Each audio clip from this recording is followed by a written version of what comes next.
All right, take a look at this face. It's one of the most famous in history, a true genius with some truly, truly messy hair. You know who this is, right? Of course, it's Albert Einstein. I mean, with that wild hair and that mischievous look, he kind of looks like the perfect cartoon of a mad scientist, doesn't he? But here's the thing. We all know him as a genius, but get this. When Albert was a kid, school was actually really, really hard for him. So wait a minute. How does the world's most famous genius get called lazy by his own teachers? Well, let's dive into his totally misunderstood mind. Okay, think about this number 3. That's how old Albert was before he even started speaking. Yeah, his parents were so worried they actually took him to a doctor about it. So in school, his teachers just saw this lazy kid who hated memorizing stuff.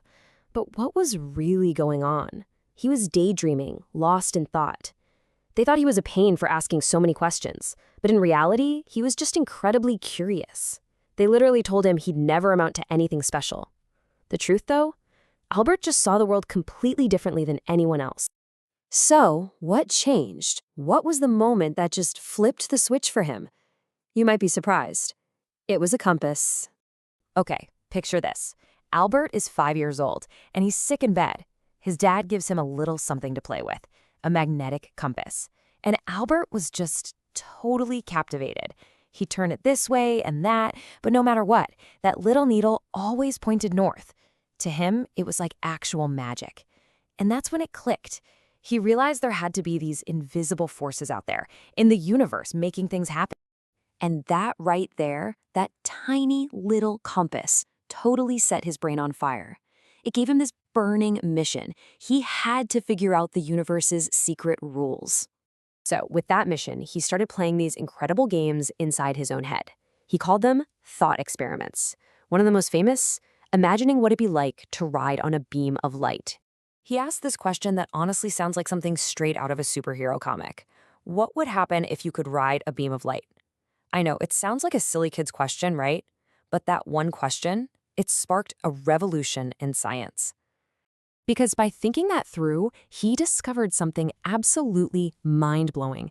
He figured out that if you move really, really fast, like close to the speed of light, time actually slows down for you compared to everyone else. And all of this thinking led to probably the most famous equation in the entire world, E equals mc squared. Yeah, it looks a little scary, but the idea behind it is actually pretty cool. It basically says that energy and matter, they're just two sides of the same coin. You can take a teeny, tiny piece of stuff and turn it into a huge amount of energy. It's wild. So, this all brings us to his legacy, which is really a universe built not just on math and physics, but on pure, powerful imagination. And for all this incredible work, yeah, Albert became a total superstar. He even won the Nobel Prize, which, is basically like getting the Olympic gold medal, but for being brilliant. But even with all that fame, he was still just Albert.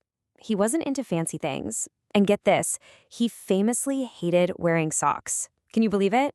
Just a small, funny thing about one of the greatest minds ever.